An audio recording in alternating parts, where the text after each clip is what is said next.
monstras, tudo bem com vocês? Então, nós estamos no mês de novembro, um mês que pra mim é o melhor mês do ano, porque é o mês do meu aniversário. Então eu decidi trazer pra vocês 5 livros que foram importantes na minha vida como leitora.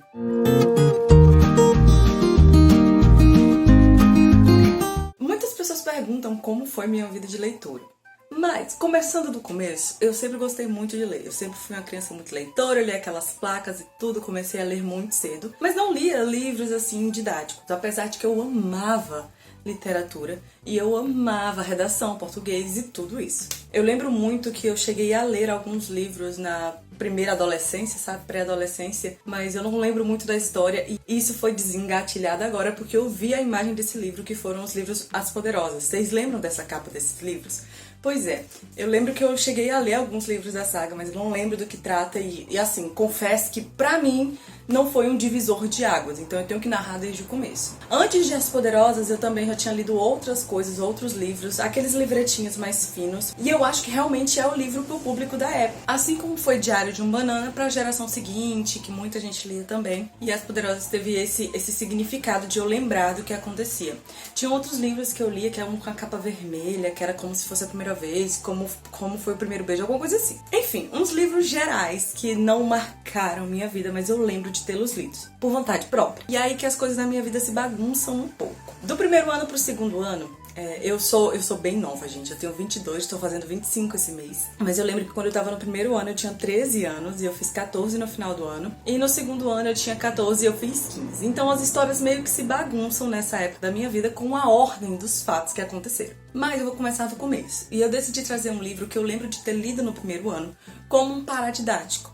E é um ponto importante que eu tenho que trazer pra vocês. O livro que eu li, que eu pedi inclusive pra ser comprado na época, era A Menina que Roubava Livros.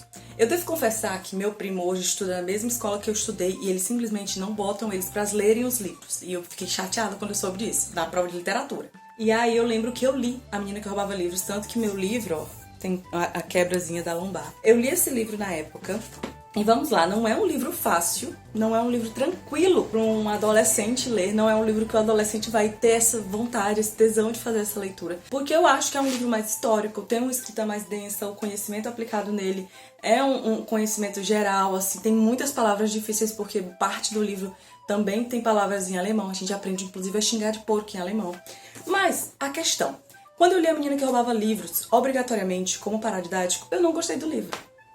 Isso. Eu realmente, eu larguei A Menina que Roubava Livros, não podia largar na metade, né, porque era um paradidático, eu ia ter prova sobre ele, mas eu ia pulando umas partes, entende? E eu lembro que eu achei ele desinteressante na primeira vez que eu li. Quando eu li no futuro, novamente, agora por vontade própria, por livre e espontânea vontade, eu gostei do livro. E por que que eu trouxe A Menina que Roubava Livros? Ele não é um dos meus livros favoritos, ele não é o livro que mudou a minha vida, mas a questão que eu trago é aquela coisa de que foi um livro que me mostra como você ler livros em fases de vidas diferentes é importante. Com certeza a Júnia de 13 anos não era afim da leitura de A Menina que Roubava Livros, mas a Júnia de 17, talvez 18, que eu tenho feito essa releitura, já estava mais interessada no que a história podia passar e contar. Então, às vezes, se um livro não dá certo pra você em uma época, tenta ler ele em outra época, talvez vá funcionar. Alguns não dão certo, por exemplo, A Rainha Vermelha eu li 2 vezes e não gostei de nenhuma das 2 vezes. Isso pode funcionar com você. Outra coisa interessante em trazer isso é porque vocês lembram que eu mencionei que ele foi lido como um paradidático?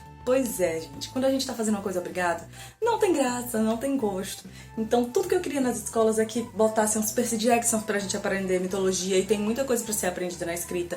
Tem muito nacional bom pra ser lido também, o povo fica reclamando, mas tem muito nacional que eu agradeço ter lido, por exemplo. Sou apaixonada por Machado de Assis, Memórias Próximas de Brás Cubas é um dos meus livros favoritos. Então, por que, sociedade, a gente não dá uma chance pras leituras? Porque o catálogo não deixa. E é porque A Menina que Roubava Livros, assim, era o mais tranquilo.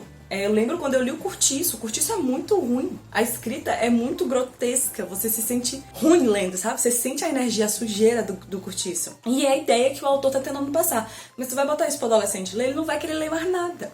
É isso, intercala, bota uma fantasia, um livro mais denso, uma fantasia, um romance, um livro mais denso.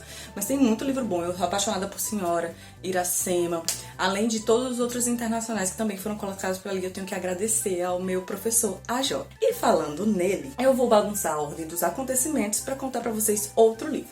Um livro que eu sempre falo aqui. Eu tenho que agradecer muito ao AJ, que foi meu professor de literatura durante o meu ensino médio. E ele me deu Diário de uma Paixão. Eu tinha muita intimidade com muitos professores. Gente, não me levem pro lado errado. Eles me tratavam como filha, porque eu era muito, muito nova. Eu acho que eu convidei uns 3 professores meus pra irem pra minha festa de 15 anos, que foi festa grande e tudo. E meu professor não pôde ir. Esse professor AJ não pôde ir. Mas ele deixou pra mim o presente de Diário de uma Paixão. E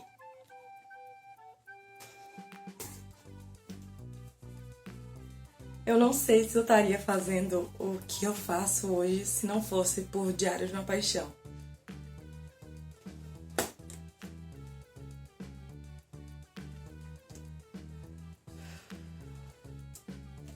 Eu vou explicar pra vocês. Chorei real. É porque nesse momento passa um filme na nossa vida, gente. Isso aqui já tem 10 anos. O livro, a primeira vez que eu fiz a leitura de Diário de uma Paixão já tem 10 anos. E é muito louco pensar que hoje eu tô trabalhando com leitura. Uma coisa que eu gosto de fazer e que vocês estão me dando essa oportunidade maravilhosa de compartilhar. Eu vou me recuperar e aí a gente volta. Vamos lá. Convidei a Jota pro meu aniversário e ele não pôde ir, mas ele me entregou um presente que foi maior do que todos, que foi Diário de uma Paixão. Por que eu digo que foi maior que todos? Recebi vários ouros, recebi muita coisa. E outra amiga minha me entregou um livro do Nicholas Sparks no meu aniversário. Ela me deu Um Homem de Sorte. Mas eu li primeiro Diário de uma Paixão. Esse livro aqui eu digo que foi divisor de águas, porque eu comecei a minha coleção a partir desse livro. Eu não tinha nenhum outro livro meu, assim, pra guardar. Mas a partir de Diário de uma Paixão, eu tinha Diário de uma Paixão, Um Homem de Sorte que minha amiga tinha me dado. E daí eu comecei minha coleção. Tanto que eu lembro que no meu aniversário eu fui comprar outros livros do Nicholas Sparks. Inclusive foi na estreia de Amanhecer. E aí eu fui comprar outros livros dele e eu comprava caro, gente. Eu comprava na biblioteca. Eu lembro que eu comprei acho que uns 3 livros. Eu tinha juntado um dinheiro em R$150. Eu acho que eu comprei uns 4 livros do Nicholas Sparks. E foi com ele que eu comecei a minha coleção, que hoje tá aqui, essa coisa linda e maravilhosa. Mas Diário de uma Paixão foi onde começou o meu amor por leitura? Não, mas foi onde eu digo que mudou do começo ao fim, de onde eu decidi, não decidi, mas onde eu me encontrei como leitora. Tanto que eu tinha um ritual de que eu passei uns 3 anos, todos os dias dos namorados eu lia Diário de uma Paixão. Todos os anos, eu sempre choro com essa história. E aí eu tenho que agradecer o AJ também por causa disso. Mas tem outras pessoas que são muito importantes nessa história. E uma dessas pessoas é a amiga que eu falei pra vocês, que é a Mayara. Ela me deu Um Homem de Sorte e a gente tava fazendo a leitura nos livros dela. Lá na sala, do jeito que a gente faz geralmente, sabe? A gente levava os livros, a gente trocava os livros e a gente fez a leitura de Fallen. Todos os livros eu li os livros dela e depois que eu comprei os meus. Mas, cara, eu lembro disso, eu não consigo colocar onde foi isso, se foi depois do meu aniversário, antes do meu aniversário, se foi no terceiro, no segundo, não sei. Eu acho que foi no segundo, terceiro ano. E aí a gente ficava fazendo a leitura de Fallen na sala, a gente leu a saga toda, eu acho. E eu lembro muito dessa leitura feita durante a aula. Eu lembro como é. Eu lembro como era maravilhoso. Eu era apaixonada pelos livros, eu era apaixonada pela saga. A gente tem que fazer essa releitura. Eu lembro que eu surtei muito com a notícia que ia ter o filme. Hoje em dia eu finjo que ele nunca aconteceu, porque foi uma decepção. Mas eu lembro que a gente fez a leitura de Fallen. Outros livros que a gente leu dela, eu lembro que a gente leu Vampiratas. Uns livros mais infantis, né, nesse sentido. E eu achava incrível. E assim, a escrita de Fallen não é a melhor. E logo depois da leitura de Fallen, eu tava viciada nesse lance de anjos. Inclusive, tem vários livros de anjos aqui na prateleira. Tem Halo, tem Beijada por um Anjo, que estão todos lá em cima. Tem muito livro de anjos imortais, que também, assim, tem uma pegada mais do sobrenatural. E todos esses a gente começou com ela. Inclusive, o primeiro dos imortais eu também li por culpa dela. Como eu tava falando, nesse vício de anjos, então surgiu um vício chamado Hush Hush, Sussurro. Eu lembro que eu pesquisei a sinopse dele. Eu não fazia compra, assim, no cartão. Isso aqui foi uma confusão. Porque eu queria comprar todos os livros e só vendia na internet. E aí eu pedi pro amigo meu comprar. Um amigo meu que eu conheci na estreia de Crepúsculo, que foi o Sérgio. Eu lembro que a gente comprou todos os 4 livros, eu acho que foi por R$80. Entendi. Mas naquela época era dinheiro, era muito dinheiro. E demorou pra chegar. Foi uma confusão que aconteceu.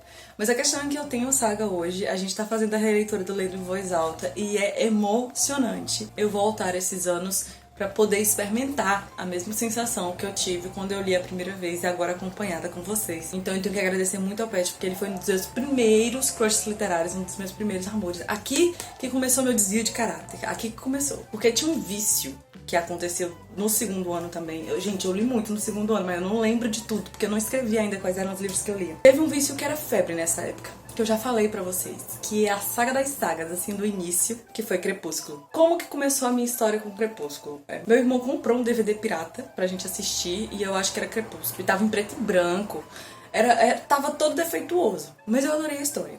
E aí minha amiga, essa mesma amiga Mayara, começou a me incentivar a fazer a leitura de Crepúsculo. A gente fez a leitura de Crepúsculo junta. Era aquela coisa de confusão. Tipo, se vocês acham que o povo tem preconceito hoje com leitor de Crepúsculo, vocês não entendem o que era aquela época. Mas eu tenho que agradecer muito Crepúsculo. A gente lia tudo que tinha sobre Crepúsculo. Tinha as revistas da Capricho, com pôster, com imagem de Crepúsculo. Eu ia nas estreias, eu fui na estreia... A partir de Eclipse eu já ia na estreia, entendeu? Eu fui na estreia de Eclipse, Amanhecer Parte 1, Amanhecer Parte 2, e foi maravilhoso. Eu sei que os tempos vão se perdendo aí, eu não sei como que isso aconteceu, a ordem dos livros, mas eu lembro que é emocionante você acompanhar. Gente...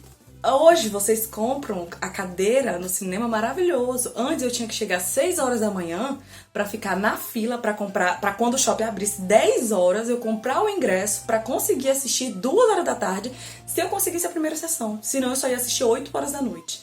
E foi assim que eu consegui vários amigos maravilhosos na minha vida, que são amigos de estreia.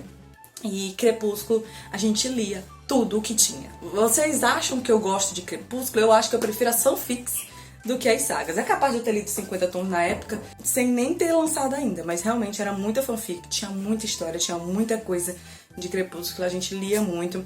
E a fanfiction também foi um ponto muito importante na minha vida, porque hoje vocês têm o Wattpad no telefone, é uma vida fácil a que vocês têm, considerando que hoje em dia o Wattpad tem propaganda, né? Porque no meu tempo de Wattpad também não tinha propaganda. A gente tinha que ligar o computador pra assistir a fanfiction, a gente ia pra biblioteca da escola pra ler. Gente, era maravilhoso. Como eu disse pra vocês, eu não sei qual a ordem de leitura que isso aconteceu na minha vida. Mas eu tenho que ser grata. Eu tenho que ser grata a todas as pessoas que participaram da minha vida de leitura. Cada pessoa que me deu um livro. Porque teve um surto que... Teve um ano que muita gente me deu livro. Eu fico muito feliz. Inclusive, queria continuar recebendo. Mas o povo hoje tem medo. Pra quem quer saber, minha wishlist tá aqui embaixo, tá? Eu recebo os livros. Eu tenho que ser muito grata a essas pessoas. Porque... Ah, vou chorar de novo. Porque os livros são fugas da nossa realidade. Mas eles ajudam a gente... conseguir sobreviver num mundo tão difícil. Eles ajudam a gente levar melhor a nossa vida. A gente aprende muito, muito com os livros. E se a pessoa disser que você não aprende é porque ela nunca leu um livro. Então, quando eu digo pra experimentar, pra conhecer, é pra eu trazer o ponto de que, claro, nem todo mundo vai ter esse hobby em comum, mas talvez seja o seu hobby esquecido, talvez seja o seu hobby perdido. Eu tenho vários outros hobbies, mas esse daqui com certeza é um hobby que se tornou meu refúgio, principalmente nesses 2 anos que a gente viveu. E porque eu tenho que agradecer a vocês. Muito, muito obrigada. Porque vocês nunca me deixaram desistir. O Instagram começou em 2013, eu já estava na faculdade, eu já tinha um tempo de leitora. E eu só queria amigos para compartilhar, para falar sobre. E eu consegui. Eu tenho vocês.